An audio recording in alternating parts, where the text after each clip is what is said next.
just by a rogue reporter, but by leaders at the BBC who looked the other way rather than asking the tough questions. It is my firm view that this panorama programme holds no legitimacy and should never be aired again. The royal family is hiding a shocking secret about their youngest member. James, Earl of Wessex, just 17, is about to make a decision that will either destroy the monarchy or save it from total collapse. What they don't want you to know: the crown is desperate and running out of working royals fast. With scandals exploding and senior members abandoning ship, this unknown teenager suddenly holds all the power. Window, just a little bit, so we can hear what people are saying. So they're probably all watching this, so it's not true really, but it's quite fun watching people's reactions. So if you're in a crowd, you need to be aware that you're all watching to see what the reaction is. The people in the cars behind have a great time. His 18th birthday is approaching, and what happens next will leave you speechless. Unlike his more prominent cousins, Prince William and Prince Harry, James has lived a relatively quiet life away from the constant media attention that typically surrounds members of the royal family. His parents made a deliberate decision to shield both James and his older sister, Lady Louise Windsor, from the intense public scrutiny that often comes with royal titles and responsibilities. This protective approach has allowed James to experience something closer to a normal childhood, attending regular schools and developing friendships outside the royal circle. However, as James approaches his 18th birthday this December, the question of his future within the monarchy has become increasingly relevant. The young Earl stands at a crossroads that could significantly impact both his personal life and the direction of the royal family itself. The choice before him is both simple and monumentally complex. Should he step forward as a working member of the royal family, dedicating his life to public service and official duties? Or should he choose the path of privacy and independence that would allow him to pursue his own interests and career aspirations? This decision carries weight far beyond what might be expected from someone who is currently 16th in line to the throne. The modern monarchy faces challenges that make every potential working royal valuable to the institution's future sustainability. King Charles III has promoted the concept of a streamlined monarchy, one that operates with fewer working members, while maintaining its relevance and connection to the British people. This vision, while practical in theory, has created a situation where the remaining active royals must shoulder an increasingly heavy burden of official duties and public engagements. The circumstances that make James's decision so significant stem from a series of events that have reduced the number of active working royals in recent years.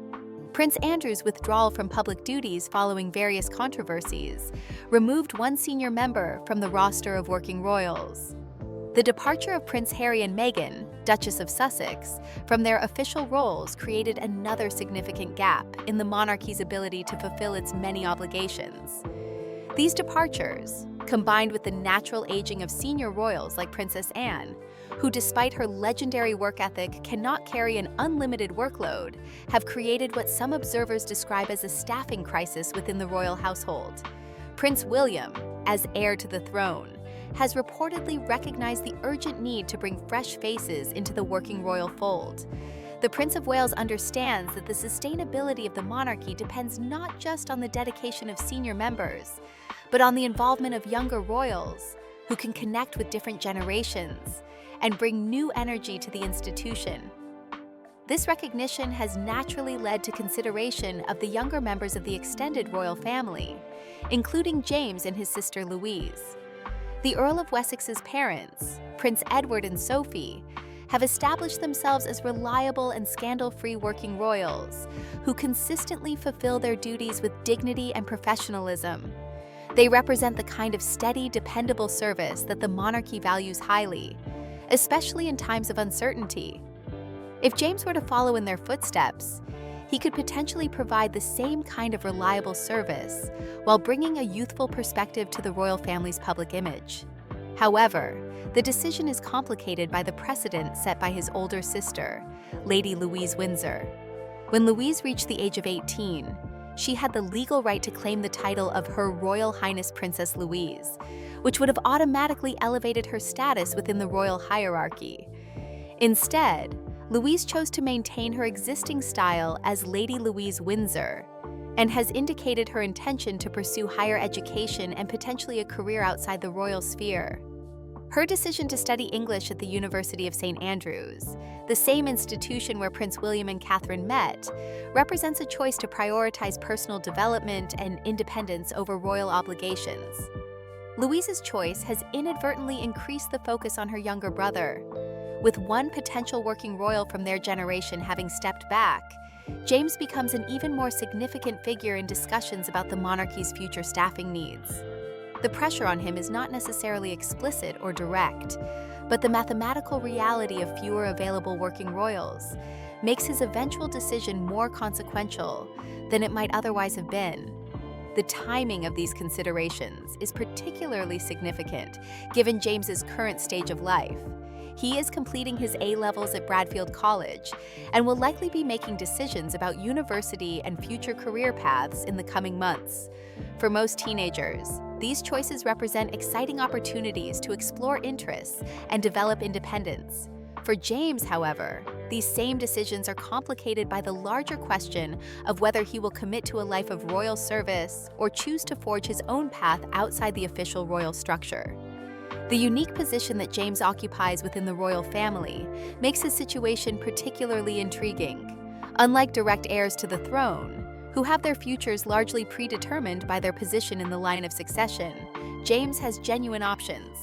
He could choose to become a working royal, participating in official engagements, supporting charitable causes, and representing the crown at various events. Alternatively, he could follow a more conventional path, pursuing higher education, developing a career, and living a largely private life while maintaining his title and family connections. The broader implications of James's eventual decision extend beyond his personal circumstances to touch on fundamental questions about the role of monarchy in contemporary society. The royal family has always balanced tradition with adaptation, maintaining centuries-old customs while evolving to meet changing public expectations. James's choice will serve as an indicator of how successfully this balance can be maintained for future generations. As speculation about his future continues to grow, James remains focused on completing his education and preparing for adulthood. The young Earl has shown maturity in handling the attention while maintaining his privacy, a testament to the careful upbringing provided by his parents. Whatever path he ultimately chooses will undoubtedly shape not only his own future, but also contribute to the ongoing evolution of the British monarchy in the 21st century. James Alexander Philip Theo Mountbatten Windsor, known by his courtesy title as the Earl of Wessex, represents a fascinating study in modern royal upbringing. Born on December 17, 2007, he is approaching a milestone that carries particular significance for members of the royal family, his 18th birthday. This approaching date marks not just the transition to legal adulthood, but also the moment when he will gain the right to make independent decisions about his future role within the monarchy. The young Earl's current life bears many similarities to that of any British teenager completing his final years of secondary education. He attends Bradfield College, a co-educational independent school in Berkshire, known for its strong academic programs and diverse extracurricular offerings. Like his contemporaries, James is working through his A-levels, the crucial examinations that will determine his university options and shape his immediate future. The subjects he has chosen to study and his academic performance remain private matters, protected by his parents' commitment to maintaining as normal an educational experience as possible for their children. This commitment to normalcy has been a defining characteristic of James's upbringing. His parents, Prince Edward and Sophie, made conscious decisions from the earliest stages of their children's lives to provide them with experiences that extended beyond the traditional royal bubble. Rather than being educated exclusively in royal or aristocratic circles, James has attended schools where he interacts with children from various backgrounds, developing friendships and social connections that exist independently of his royal status. The approach taken by Edward and Sophie represents a departure from the more traditional royal educational path followed by previous generations. While senior royals like Prince William and Prince Harry attended prestigious institutions like Eton College, where their royal status was well known and carefully managed, James has experienced a more integrated educational journey. This difference in approach reflects changing attitudes within the royal family about how young members should be prepared for their future roles, whether those roles involve official royal duties or independent careers. The protective environment created by his parents has meant that James has largely avoided the intense media scrutiny that has followed other young royals throughout their lives. Unlike his cousins, whose every school achievement, friendship, and teenage milestone has been documented and analyzed by the press, James has been able to navigate his adolescence with relative privacy. This protection has allowed him to develop his own interests and personality without the constant awareness that his actions might become public knowledge or be interpreted as indicators of his future royal involvement. Royal correspondent reports suggest that this privacy is intentional and carefully maintained. The Duke and Duchess of Edinburgh have consistently declined to provide detailed information about their children's academic progress, extracurricular interests, or future plans. This approach contrasts sharply with the more open communication style adopted by some other royal families, where educational achievements and personal milestones are regularly shared with the public through official channels. The question of James's university plans has become a subject of considerable speculation among royal watchers and media outlets. Traditional patterns within the royal family suggest several possible paths he might follow. Many young royals have chosen to take gap years between completing their secondary education and beginning university studies. These gap years often involve travel, volunteer work, or internships that provide valuable life experience, while allowing young royals to explore their interests before committing to specific academic programs. Should James choose to take a gap year, royal tradition suggests he might spend time abroad, potentially in Commonwealth countries or other nations with strong ties to Britain. Such experiences have historically provided young royals with broader perspectives on international affairs, while allowing them to develop independence away from the familiar environment of British institutions. However, any such plans would likely be kept confidential until much closer to their implementation, maintaining the family's approach of protecting their children's privacy during these formative years.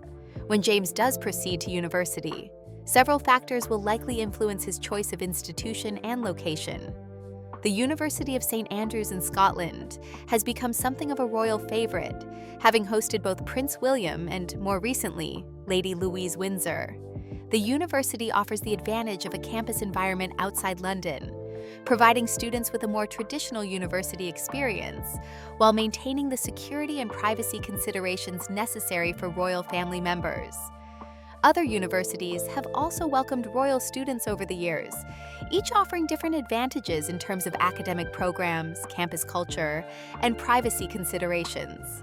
The choice of university often reflects not just academic interests, but also practical considerations about security, media attention, and the ability to participate fully in student life. These factors become particularly important for someone in James's position, where the goal is to maintain as normal a university experience as possible, while acknowledging the realities of his royal connections. The academic subjects that James chooses to pursue at university level will likely provide insights into his longer-term interests and potential career directions. Royal family members have studied a wide range of subjects over the years, from traditional areas like history and languages to more contemporary fields such as environmental science and international relations. The choice of academic focus often serves as an early indicator of the causes and issues that might later become central to a royal's public work, should they choose to pursue an active role within the monarchy. Beyond formal education, James's current life includes the typical activities and interests of a teenager from his social background.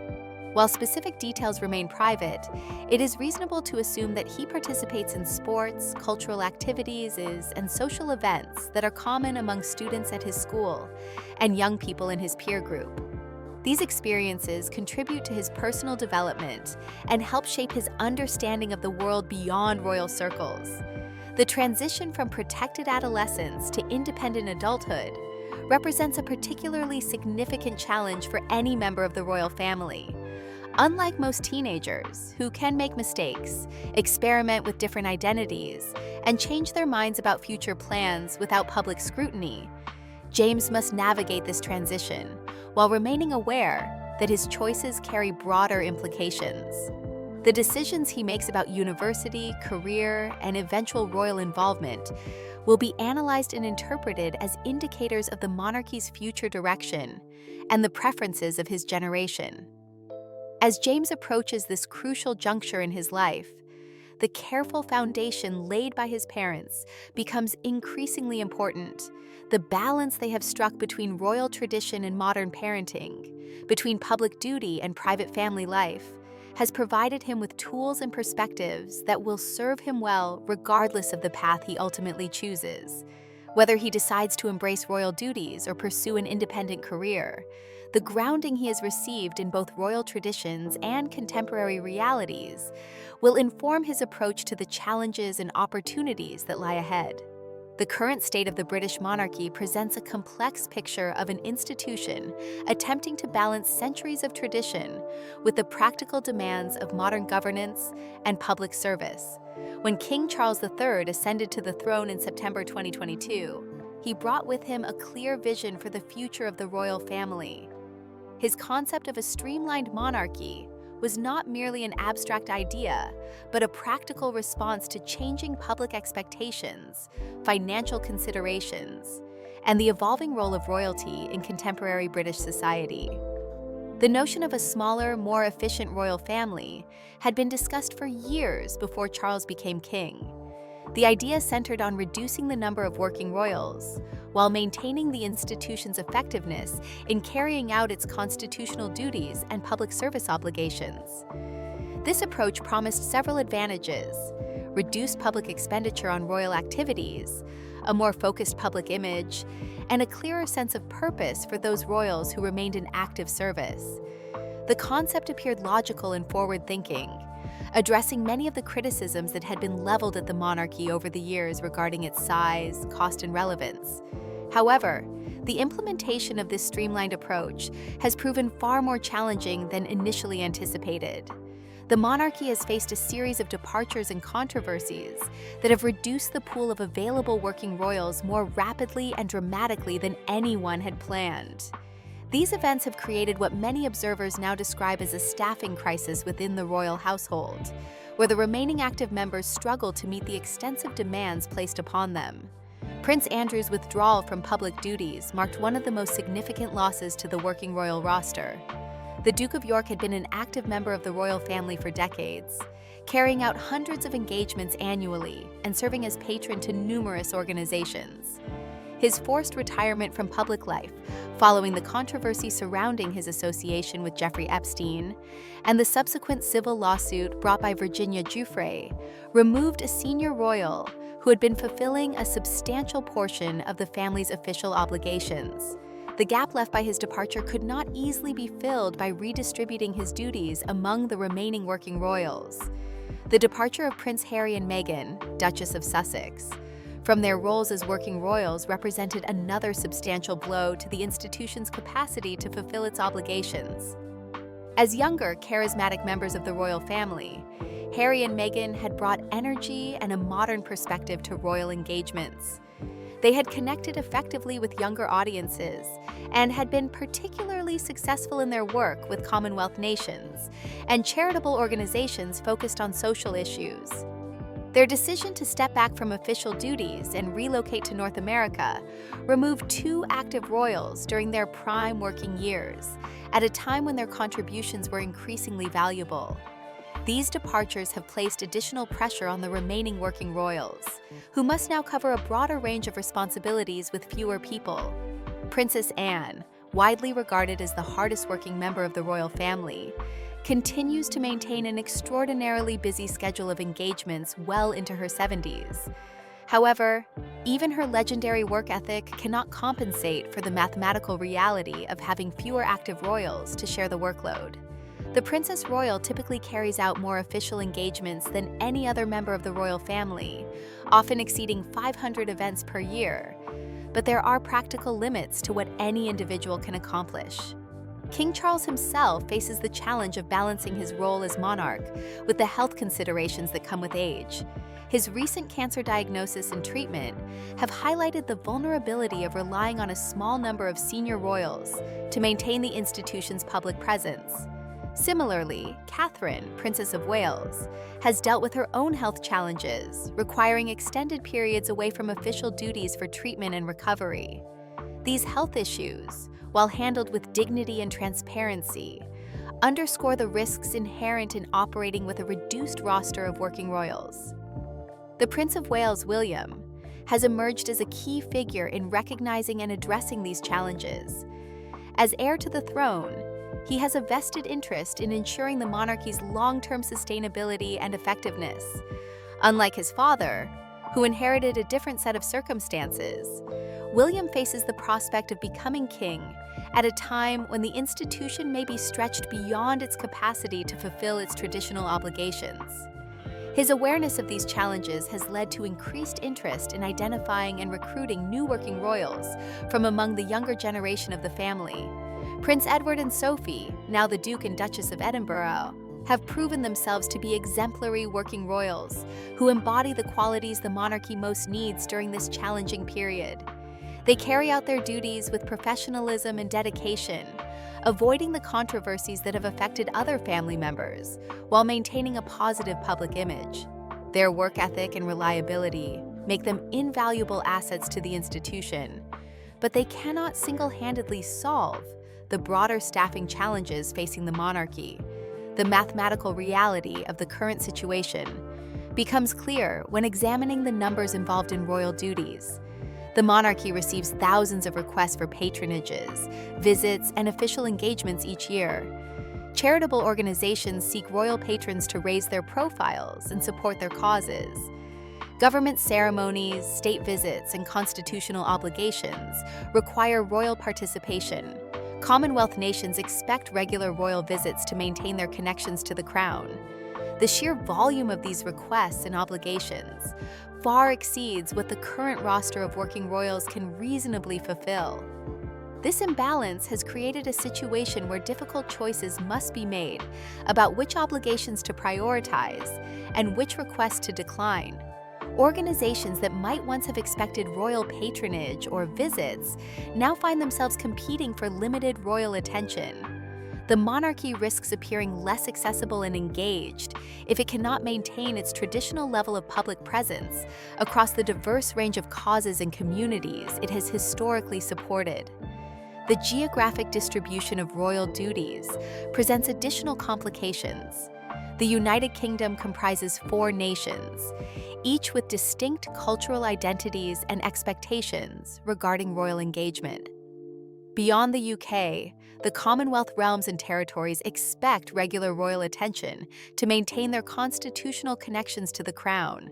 The logistics of providing adequate royal representation across such a diverse geographic and cultural landscape require a substantial number of active working royals, each capable of representing the monarchy effectively in different contexts. Financial considerations also play a role in the current challenges facing the monarchy. While the streamlined approach was partly intended to reduce costs, the reality is that maintaining royal security, transportation, and accommodation for official duties represents a significant expense, regardless of the number of working royals involved. The cost per engagement may actually increase when fewer royals must cover the same geographic and ceremonial territory, as individual members require more extensive travel and longer periods away from their primary residences. The situation has created an urgent need for the monarchy to identify and develop new working royals who can help address these capacity challenges. This need has naturally focused attention on the younger members of the extended royal family, particularly those who combine royal heritage with personal qualities that would serve the institution well. The search for new working royals must balance several considerations. Family members must be willing to commit to the demands of royal duty, possess the personal qualities necessary for public service, and be positioned within the family structure in ways that make their involvement appropriate and sustainable. The dynamics within the extended royal family have created a complex web of expectations and pressures that directly impact James's position and future choices.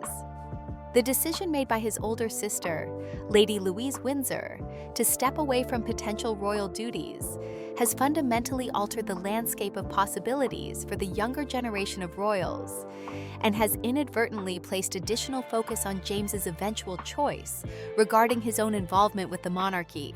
Lady Louise's journey through the decision-making process regarding her royal status provides important context for understanding the pressures now facing her younger brother.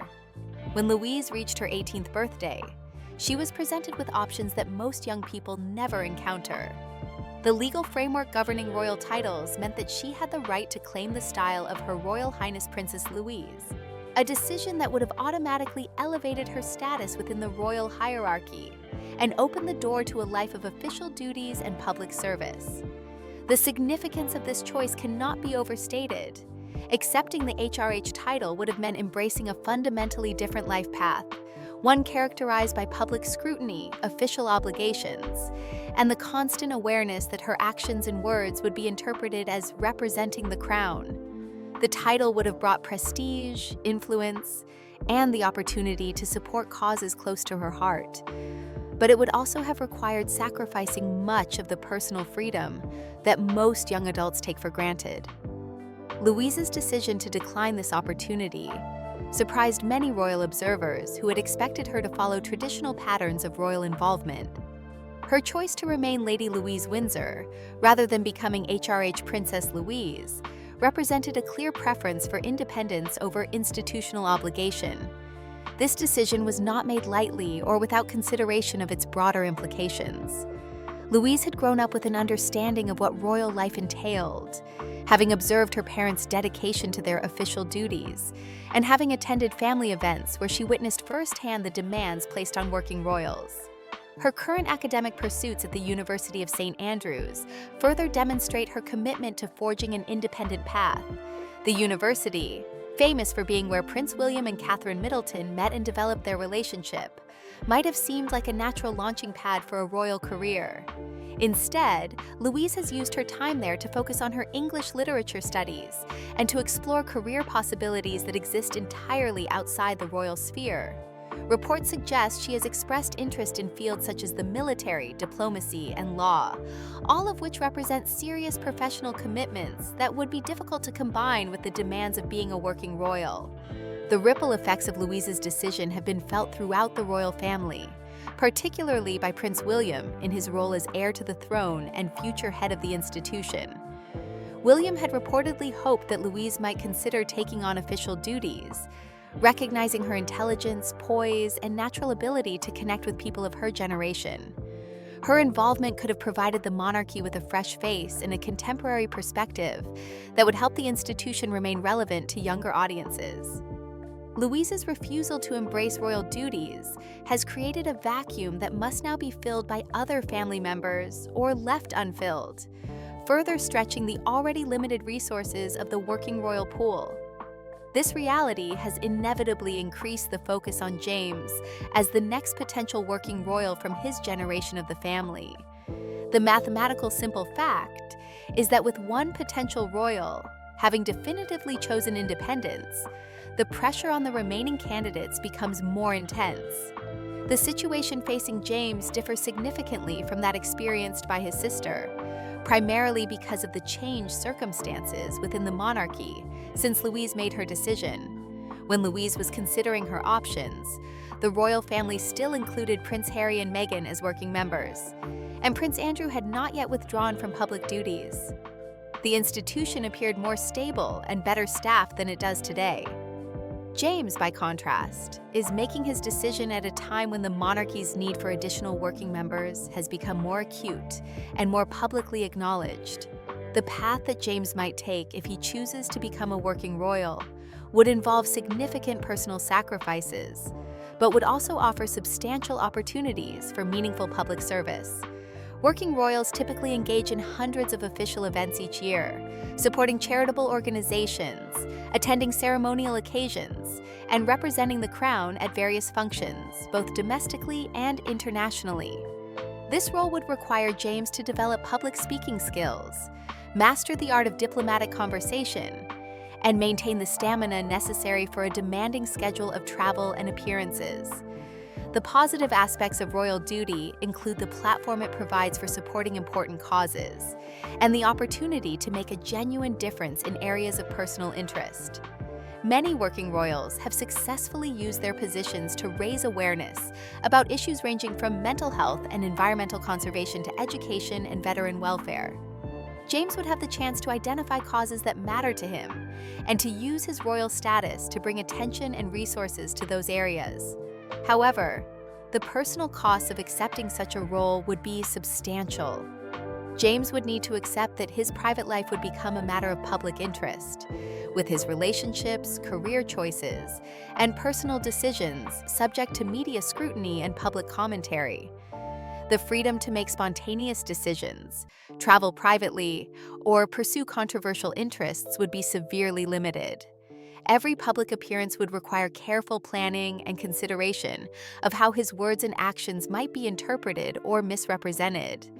The alternative path of following his sister's example and choosing independence would allow James to pursue higher education without the additional pressures that come with royal status. He could develop professional skills, build relationships, and explore personal interests without constant awareness that his actions might reflect on the monarchy. This choice would enable him to contribute to society in ways that align with his personal values and abilities, rather than the institutional needs of the crown. Yet choosing independence would also mean accepting that he would not be able to use the unique platform that royal status provides. The influence that comes with royal titles, while burdensome in many ways, also offers unparalleled opportunities to effect positive change and to support causes that might otherwise struggle for attention. The decision to step away from royal duties means forgoing these opportunities in favor of personal freedom and privacy. The broader implications of James's eventual choice extend beyond his personal circumstances to influence the future structure and effectiveness of the monarchy. If he chooses to join the working royal ranks, he would help address the current staffing challenges while demonstrating that the younger generation remains committed to the institution. His involvement could bring fresh energy and contemporary perspectives that help the monarchy connect with modern audiences.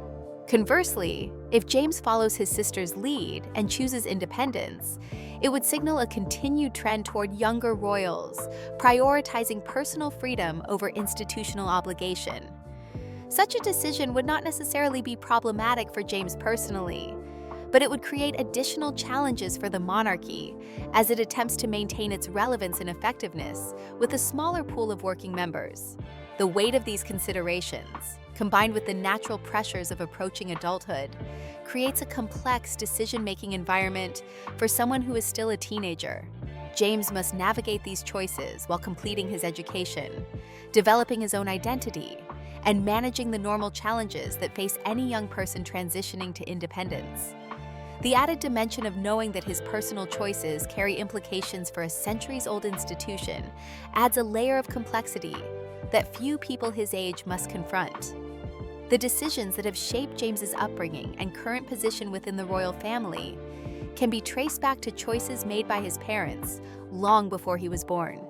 When Prince Edward married Sophie Rhys-Jones in 1999, the couple made a deliberate and somewhat unprecedented decision regarding the future titles and roles of their children.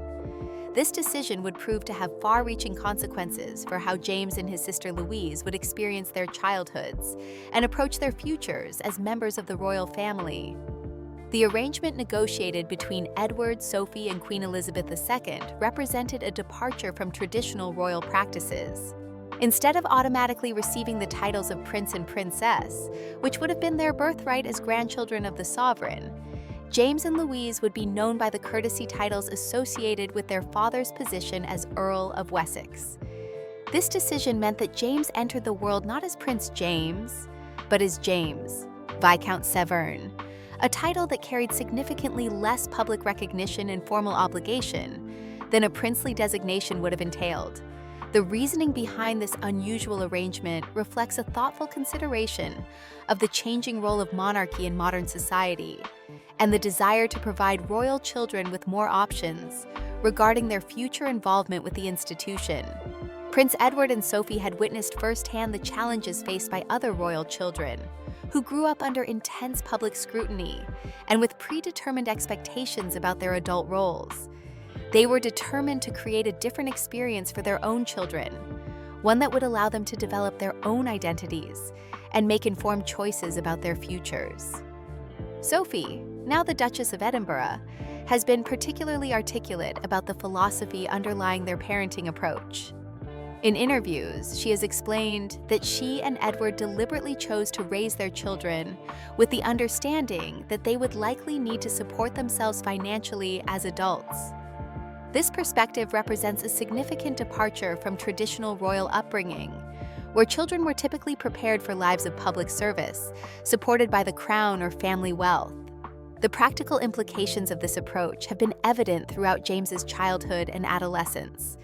Rather than being educated in exclusively royal or aristocratic environments, he has attended schools where his royal connections, while known, have not been the defining feature of his experience. This educational approach has allowed him to develop friendships and social connections based on shared interests and personalities, rather than social status or family background. The protective environment created by his parents has extended beyond educational choices to encompass broader aspects of his upbringing. James has been shielded from the intense media attention that typically surrounds young royals, allowing him to navigate the challenges of adolescence without the added pressure of public scrutiny. This protection has been maintained through careful management of his public appearances and a consistent refusal to discuss details of his private life or future plans. The evolution of James's titles as he has grown older reflects the changing circumstances within the royal family and the broader institution of monarchy. When his father was elevated from Earl of Wessex to Duke of Edinburgh in 2023, James's courtesy title changed accordingly, and he became known as the Earl of Wessex. However, unlike some other royal titles, the Edinburgh dukedom will not pass to James upon his father's death. Instead, it will revert to the crown, ensuring that James's future status will not be determined by inherited ducal responsibilities. This arrangement has important implications for James's position within the royal hierarchy and his future options. Without the expectation of inheriting a major dukedom, he faces fewer predetermined obligations and has greater freedom to choose his own path. At the same time, this freedom comes with the responsibility of making decisions about his future, without the clear guidance that a more traditional royal upbringing might have provided. The question of James's eventual decision regarding royal duties must be considered within the broader context of changing attitudes toward monarchy and public service among younger generations. Across Europe, many royal families have adapted to modern expectations by allowing younger family members to pursue independent careers while maintaining their royal titles and occasional ceremonial roles. Countries such as Sweden, Denmark, and the Netherlands have successfully implemented models where only direct heirs to the throne are expected to dedicate their lives entirely to royal duties. The British monarchy, however, operates within a different framework of expectations and traditions. The global prominence of the British royal family means that decisions made by even relatively minor family members attract international attention and analysis. The Commonwealth connections and constitutional roles of the British Crown create obligations that extend far beyond the United Kingdom itself, requiring a more substantial commitment from working royals than might be expected in smaller European monarchies. James's position as 16th in line to the throne might suggest that his decision carries limited constitutional significance, but the practical realities of modern royal life create a different picture. The reduced number of working royals means that family members, who would once have been considered distant from the center of royal activity, are now viewed as potentially important contributors to the institution's effectiveness and sustainability. The international perspective on James's situation reveals interesting contrasts in how different societies view the balance between individual choice and institutional obligation. In some countries, the expectation that young royals will automatically dedicate their lives to public service has largely disappeared, replaced by models that emphasize personal fulfillment alongside occasional ceremonial duties. In others, traditional expectations remain strong, with young royals expected to prioritize institutional needs over personal preferences. The timing of James's decision-making process coincides with broader discussions about the future of monarchy in the 21st century. Questions about relevance, cost-effectiveness, and democratic accountability affect royal institutions worldwide, creating pressures for adaptation and modernization. Young royals like James find themselves at the center of these discussions, with their choices seen as indicators of how successfully monarchies can adapt to contemporary values while maintaining their historical roles. The educational and career opportunities available to James reflect the expanded possibilities that modern society offers to young people from privileged backgrounds. Unlike previous generations of royals, who might have faced limited options outside traditional paths of military service or ceremonial duties, James could potentially pursue virtually any career that interests him. This freedom represents both an opportunity and a challenge, as he must navigate choices without the clear guidance that more restricted options might have provided. The influence of his parents' example cannot be understated in considering James's eventual decision. Prince Edward and Sophie have demonstrated that it is possible to serve the crown effectively while maintaining relatively normal family lives and avoiding the controversies that have affected other royal family members. Their model of service provides James with a clear example of how royal duties can be fulfilled with dignity and purpose, should he choose to follow their path. The speculation surrounding James's future reflects broader public interest in the evolution of the monarchy and the choices facing younger generations of royals. His decision, whatever it may be, will be seen as an indication of whether the institution can continue to attract commitment from family members who have genuine alternatives. The outcome will contribute to ongoing discussions about the sustainability of the current royal model and the adaptations that may be necessary to ensure the monarchy's continued relevance in a changing world. As James approaches his 18th birthday and the formal beginning of his adult independence, the weight of these considerations creates a complex decision-making environment that few young people must navigate. His choice will reflect not only his personal preferences and ambitions, but also his assessment of his obligations to family, institution, and society.